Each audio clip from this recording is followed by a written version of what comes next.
नमस्कार. मी भाऊ तोरसेकर. तुम्ही बघत आहात प्रतिपक्ष. मित्रांनो, अजितदादा जाऊन आता जवळजवळ 6 दिवस 7 दिवस उलटत आलेले आहेत. आणि अशा वेळेला दरम्यान दुखवट्याच्या 4थ्या दिवशी जो राज्यपालांनी शपथविधी उरकला आणि राष्ट्रवादी पक्षातर्फे विधानसभेतल्या गटनेत्या म्हणून निवड झालेल्या अजितदादांच्या पत्नी सुनेत्रा वहिनी यांचा उपमुख्यमंत्री म्हणून शपथविधी झाला. त्यामुळे अनेकांचा मुखभंग झालेला आहे. आणि मग हे सगळं कसं भाजपचं किंवा देवेंद्र फडणवीसांचं, भाजपचं सोडा, हे सगळं देवेंद्र फडणवीसांचं कसं कारस्थान होतं, यासाठी ओढून ताणून पवार घराण्यातल्या या शोकांतिकेमध्ये देवेंद्र फडणवीस राज्याचे मुख्यमंत्री यांना अनाजी पंत वगैरे असं म्हणत खलनायक बनवण्याच्या आटापिटा सुरू आहे. पण तुम्ही पहिल्या दिवसापासून बघा, ही घटना घडल्यापासूनचे सगळे व्हिज्युअल बघा, सगळी वक्तव्य बघा, तुम्हाला दिसेल की कटाक्षाने त्यापासून अलिप्त राहण्याचा प्रयास, काळजी देवेंद्र फडणवीसांनी घेतलेली होती. आपला एक सहकारी आकस्मिक अपघातात मरण पावलाय, तर तात्काळ त्याला भेटायला एकनाथ शिंदे या उपमुख्यमंत्री सहकार्याला घेऊन देवेंद्र फडणवीस राज्यपालांसकट पुण्याला बारामतीत पोहोचले होते. आणि तो फोटो उपलब्ध आहे, त्याचा व्हिडिओ पण उपलब्ध आहे. राज्यपाल, मुख्यमंत्री, उपमुख्यमंत्री शिंदे आणि सुनेत्रा वहिनी एका दालनामध्ये बसलेले आहेत. मध्ये मध्ये तिथे येऊन बोलताना एकच व्यक्ती दिसते, त्या आहेत सुप्रियाताई सुळे.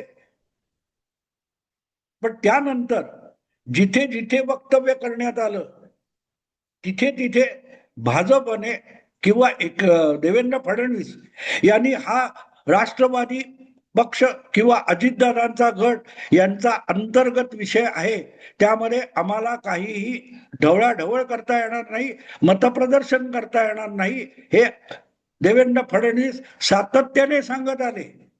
जे काही करायचं ते त्यांनी करावं. यामध्ये देवेंद्र फडणवीस आला कुठून, आलेलं अशी शक्यता आहे, तसं आहे, तसं असेल तर असं आहे.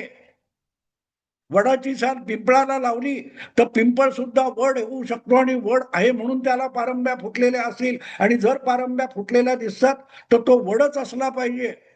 आणि म्हणून वटसावित्रीचं काय ते व्रत करायला याच पिंपळाजवळ आलं पाहिजे, इथपर्यंत आपला तर्क ताणणारे एकापेक्षा एक दिवटे पत्रकार, बुद्धिजीवी, विश्लेषक आज आपल्याकडे उपलब्ध आहेत.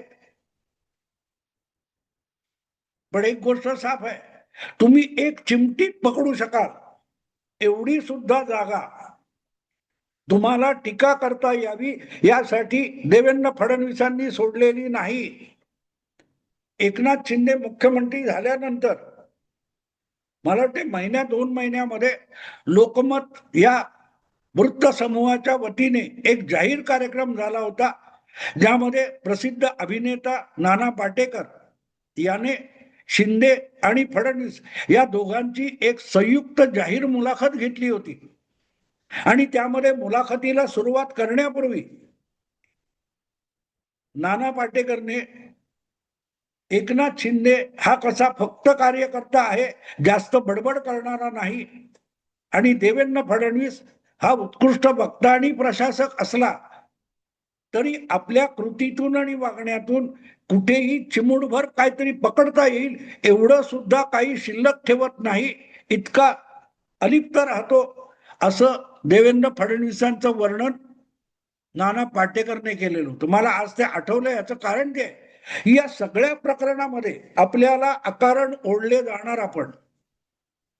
पवारांचे समर्थक, शरद पवारांचे समर्थक, भाजपचे कट्टर शत्रू विरोधक, भाजपचा अखंड द्वेष करण्यामध्ये आयुष्य घालवलेले पत्रकार, संपादक, विचारवंत, ही संधी साधून आपल्याला लक्ष करणार, याची अपघातात झाल्यानंतर बातमी आल्यानंतर फडणवीसांना खात्री होती. आणि म्हणून फडणवीस या सगळ्यापासून कटाक्षाने अलिप्त राहत होते. पहिल्या फटक्यात ते तिकडे जाऊन पोहोचले.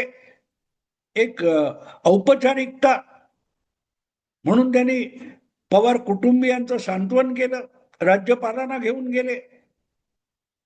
दुसऱ्या दिवशीच्या अंत्यविधीची जी व्यवस्था लावायची होती ती प्रशासकीय पातळीवर त्याचे आदेश दिले आणि तिथून ते निघाले का थांबले माहित नाही. मग येतात कुठे फडणवीस? आणि अजितदादा हयात असताना जर दोन राष्ट्रवादीच्या विलिनीकरणाचा वगैरे विषय होता, त्याचा आज अटापिटा करायची गरज काय? खरोखरच अजितदादांना ही अंतिम इच्छा असती तर अंतिम इच्छा त्यांनी आपल्या हयातीत पूर्ण केली असती.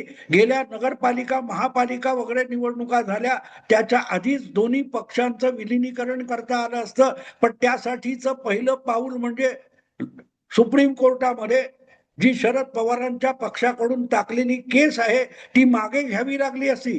त्या दिशेने एक पाऊल सुद्धा शरद पवार गटाने टाकलेलं नाही. आज अजितदादांच्या अंतिम इच्छेचे हवाले दिले जातात. तुम्हाला आठवत असेल तर 19 डिसेंबर असेल किंवा असा काहीतरी तारीख आहे, माझा व्हिडिओ तुम्हाला मिळेल. अजितदादांनी याची चाचपणी केली होती की भाजपला दोन राष्ट्रवादी गट एकत्र येणं किती पचवता येईल याची चाचपणी केली होती. आणि माझा साधारण 19 डिसेंबर 2025च्या आसपास तुम्हाला एक व्हिडिओ मिळेल. हे दोघेही एकत्र येत असतील राष्ट्रवादीचे गट तर त्यांनी यायला हरकत नाही, आमची काहीही अडचण नाही. तो तुमचा अंतर्गत विषय आहे. याचा निर्वाळा भाजपचा हायकमांड ज्यांना म्हणतात, चाणक्य म्हणतात, त्या अमित शहानी निर्वाळा दिला होता. तुम्हाला पाहिजे तुम्ही एकत्र या, तुमचा विषय आहे. मी त्या विषयावर व्हिडिओ केलेला आहे. मी आज बोलत नाहीये.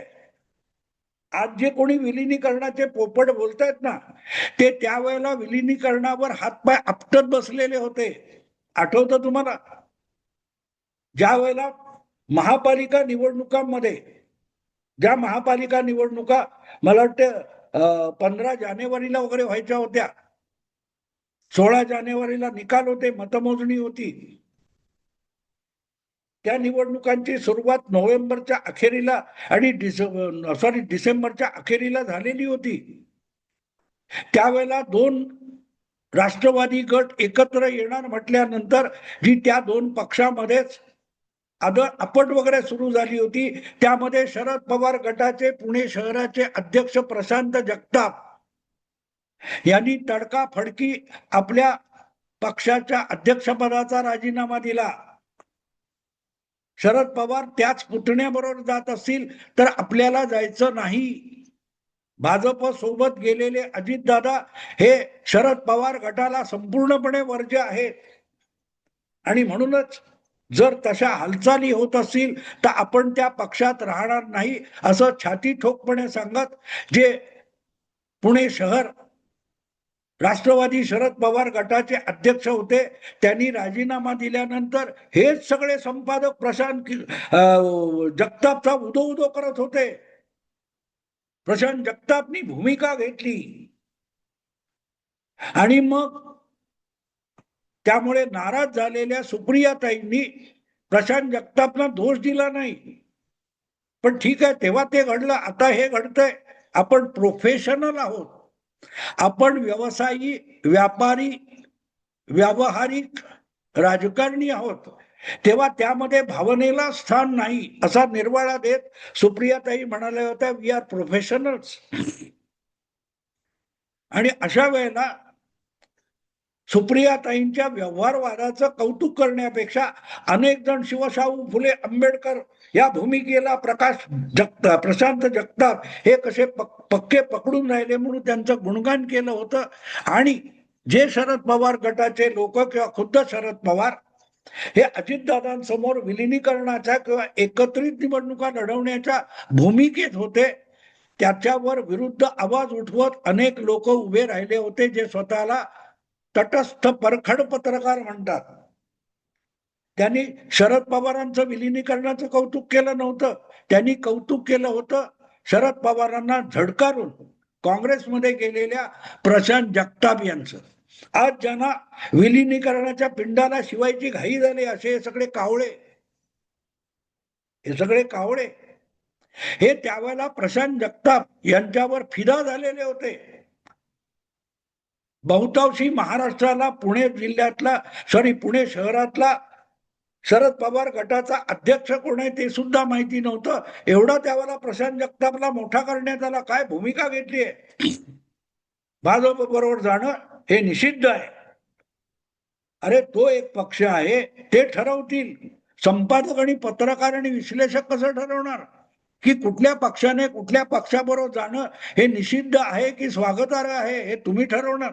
तुम्ही त्या पक्षात नाही आहात. ते गेले की बरोबर किती नुकसान किती वगैरे ठरवा, पण त्यांचा रस्ता अडवून नेणारे तुम्ही कोण होतात? आज तेच सगळे पोपट एकामागून एक अजितदादांची अंतिम इच्छा.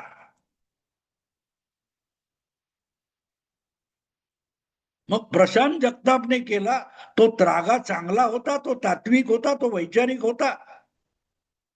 ही माणसं किती पाखंडी आणि ढोंगी असतात. आणि या सगळ्या घटनाक्रमापासून म्हणूनच देवेंद्र फडणवीस हे अलिप्त होते. त्यांना माहिती होतं आपण थोडं इकडे तिकडे आपला शब्द झाला तर आपल्याला त्यात ओढून विलन केला जाईल, खलनायक बनवला जाईल. आणि म्हणून कुठूनही सुनेत्रा वहिनींचं उपमुख्यमंत्री होणं किंवा शरद पवार गटाला जो उतावळेपणा सुटलेला आहे एकत्रित येऊन कसं एकदा महायुतीच्या मंत्रिमंडळात मंत्रीपद मिळवायचं यासाठी ज्यांना उतावळे पण झालेला आहे, अशा पवार प्रेमी पवार भक्त पत्रकारांची तारांबळ उडालेली आहे. कासावीस झालेत सगळे की बोमला आता काय होणार नाही. कारण हे सगळे निर्णय पवार परिवारातले असल्यामुळे पवारांच्या इच्छेच्या पलीकडे जाऊन होता कामा नयेत. आणि साहजिकच सुप्रियाताईंना जरी अजितदादा गटाकडून उपमुख्यमंत्री पद किंवा विधिमंडळातला गटनेता करण्यात आलं किंवा पक्षाध्यक्ष करता आलं तरी त्यासाठी शरद पवारांचा आशीर्वाद घेतला पाहिजे. या सगळ्यांचं दुखणं समजून घ्या. अजितदादा पवार गटामध्ये जे काय स्वतंत्रपणे निर्णय होत आहेत त्यामुळे या सगळ्यांना पोटदुखी आहे की ठीक आहे अजितदादा गेले, आता आपोआपच अजितदादा गट स्वतंत्रपणे चालू शकत नाही, त्यांना परत एकदा पवारांच्या आश्रयाला जावं लागेल. आणि आश्रयाला गेल्यानंतर पवारांना जे वाटेल त्याप्रमाणेच अजितदादांचा गट चालवला जाईल. आणि मग ते असं करत बसण्यापेक्षा विलीन हो. पण विलीन कोणी कोणात व्हायचं? निवडणूक आयोगाने अजितदादांचा गट हाच खरा राष्ट्रवादी पक्ष आहे, काँग्रेस पक्ष आहे म्हणून त्याला मान्यता दिलेली आहे. तेव्हा अजितदादांना विलीन व्हायचं, अजितदादांच्या गटात विलीन व्हायचं की नाही हा निर्णय शरद पवार गटाने घ्यायचा आहे. तुम्हाला जर घाई झाली विलिनीकरणाची तर विलिनीकरण झाल्यानंतर सगळा पक्ष कोणाचा असेल, त्या पक्षाचं नाव काय असेल, त्या पक्षाची निवडणूक निशाणी काय असेल हे ठरवू शकलाय तुम्ही की नाही? यापुढे तुतारी बाद झाली. अजितदादा गटाकडे निवडणूक आयोगाने जे घड्याळ चिन्ह दिलेलं आहे तोच आमचा निवडणुकीचा चिन्ह असेल. आणि अजितदादांचा जो पक्ष आहे त्यामध्ये शरद पवार गट विलीन होईल असा निर्णय करावा लागेल. तो करायची तुमची तयारी आहे का? जे कोणी विलिनीकरणावरून नकाराश्रू ढाळतायत, वेगवेगळे पुरावे, फोटो, वक्तव्य, व्हिडिओ समोर आणतायत, त्यांनी एक कुठेतरी आणून पुरावा छोटासा द्यावा की शरद पवार गटाच्या नेत्यांच्या बैठकीमध्ये हे ठरलं की आपला पक्ष किंवा आपला गट राजकीय जो आहे ज्याला निवडणूक आयोगाने कंसामध्ये शरद पवार असं नाव टाकायला सांगितलेलं आहे, त्या गटाने एकमताने, सहमताने, बहुमताने असा ठराव पास केलाय की राष्ट्रवादी काँग्रेस शरद पवार गट हा यापुढे अजितदादांच्या नावाखाली चालणारा राष्ट्रवादी काँग्रेस पक्ष यामध्ये विलीन व्हायचा आहे, हा प्रस्ताव तुम्ही तरी केलाय? आज दिवंगत असलेले किंवा कुठलीही साक्ष द्यायला समोर न येणारे अजितदादा यांना काय पाहिजे होतं, ते काय बोलले होते याचे हवाले देण्यापेक्षा तुमच्या पक्षात आजपर्यंत विलिनीकरणाच्या दृष्टीने काय काय हालचाली झाल्या त्याचा पुरावा द्या. आम्ही नेते बसलो होतो एकत्र, बिर्याणी खाल्ली की मटणपुरी खाल्ली हे तुम्ही सांगू नका. तुम्ही एकच सांगा की आम्ही एकत्र बसलो होतो आणि अजितदादा पण समोर होते आणि त्यावेळेला आम्ही हा प्रस्ताव पास केलेला आहे ज्याच्यावर सगळ्यांच्या सह्या आहे अजितदादांसकट, ही राष्ट्रवादी काँग्रेस शरद पवार गट हा लवकरच 12 फेब्रुवारीला अजितदादांच्या राष्ट्रवादी काँग्रेस पक्षामध्ये विलीन होणार आहे, हा प्रस्ताव आम्ही केला होता आणि त्या प्रस्तावाला साक्ष म्हणून अजितदादांची सही आहे एवढं दाखवा, काम संपलं. उगाच विलिनीकरण म्हणून रडगाणं गाण्यात काही अर्थ नाहीये, कारण त्यांनाही माहितीये ते धादांत खोटं बोलतायत. या विलिनीकरणाच्या बाबतीत आर्ग्युमेंट करणारे, युक्तिवाद करणारे, पुरावे दाखवणारे जे जे कोणी आहेत त्या प्रत्येकाला माहितीये की ते धादांत खोटं बोलतायत, धादांत खोटं बोलतायत. कारण हा सगळ्या युक्तिवाद, तो फोटो वगैरे पुढे आणल्यानंतर सुनील तटकरे यांनी एका वाक्यात त्याला उत्तर दिलं की तिथे जे काय बसले होते एकटे अजितदादा आमचे होते, बाकी सगळे पलीकडचे होते. त्याबद्दल दुसऱ्या दिवशी पत्रकार परिषदेमध्ये अजितदादांनी स्पष्टपणे महापालिका निवडणुकीसाठी एकत्र यायचं एवढंच त्या मीटिंगमध्ये ठरलं, असा खुलासा पत्रकारांसमोर अजितदादांनी केला आणि त्याचा व्हिडिओ आहे, तो बघा. हे सुनील तटकरे सांगतात ते सगळ्यात अविश्वास. पण एक फोटो ज्याच्यात कोणी बोलत नाही तो मात्र सगळ्यात भक्कम पुरावा. हे सगळं आपल्याला याच्यात ओढलं जाईल हे देवेंद्र फडणवीसांना पहिल्यापासून माहिती होतं. 10 शरद पवार एकत्र केल्यानंतर जी धूर्तता सापडणार नाही तो मुरब्बीपणा देवेंद्रकडे ठासून मरलेला आहे. आणि म्हणून आता हा परिवार आणि पक्ष हा विषय आहे, यात आपण नाक खोपसायचं नाही हे ठरवून पहिल्यापासून फडणवीस नामानिराळे राहिले. कारण बाकी सगळ्या गोष्टी बाजूला जातील आणि आपली शिकार त्यामध्ये सुरू होईल हे समजण्या इतकी सुबुद्धी फडणवीस या माणसाकडे आहे. आणि म्हणून या सगळ्या प्रकरणापासून देवेंद्र फडणवीस ठरवून अलिप्त राहिले. अगदी 30 जानेवारीला अजितदादा गटाचे 3-4 नेते भुजबळ वगैरे, तटकरे, प्रफुल्ल पटेल हे वर्षभर पोहोचले. त्यानंतर बोलताना सुद्धा फडणवीसांनी एक साफ विधान केलं की हा त्यांचा परिवाराचा आणि त्या पक्षाचा अंतर्गत विषय आहे, आम्ही त्यात कुठलीही ढवळाढवळ करणार नाही किंवा त्यावर बोलणार सुद्धा नाही. त्यांनी ठरवायचे, ते म्हणतील तो उपमुख्यमंत्री, ते म्हणतील त्यांनी गटनेता निवडावा, इतकं साफ आहे. पण तरी ओढून ताणून हे सगळं अनाजी पंताचं, फडणवीसाचं कारस्थान हे सांगणारी लॉबी तत्काळ काकांनी ऍक्टिव्हेट केली. आणि ज्यांना ऍक्टिव्ह झालेत ते सांगतात फडणवीसांनी ऍक्टिव्हेट केलं काय काय. अरे जे अडगडीत पडलेले असे अनेक जण असतात त्यांना अचानक काका ऍक्टिव्हेट करतात आणि ते दुसऱ्यांना कोणी कोणाला ऍक्टिव्हेट केलं हे सांगतात, यासारखा विनोद नसतो. मुद्दा इतकाच आहे की आपल्यावर काय बालंट येऊ शकतं हे समजण्या इतकी सुबुद्धी, शाश्वत बुद्धी फडणवीसांकडे आहे आणि ती पवार साहेबांकडे आता उरलेली नाही आणि होती ती क्षीण झालेली आहे. म्हणून पहिल्या दिवशी पवारांनी हा फक्त अपघात आहे, घातपात नाही, हा स्वतंत्र व्हिडिओ करण्याची घाई केली. कारण तो पुढे अत्यंत महत्वाचा पुरावा आणि दस्तावेज होऊ शकतो हे ओळखण्याची सुद्धा बुद्धी आज पवारांकडे राहिलेली नाही. त्यामुळे किती फडणवीसाला लक्ष करा, तो माणूस नामानिराळा राहिलाय. पण नामानिराळा राहून सुद्धा सगळ्या पवार भक्त, पवार प्रेमी शहाण्यांना अकेला फडणवीस कासावीस करून टाकू शकतो हे आपल्या समोर आहे. बघायचं त्यांना दिसेल. डोळे मिटून बसलेत, त्यांच्यासाठी सूर्य उगवला तरी प्रकाश पडत नाही. असो मित्रांनो, आता थांबतो. आवडलं लाईक करा, शेअर करा आणि प्रतिपक्षाला सबस्क्राईब करा. नमस्कार.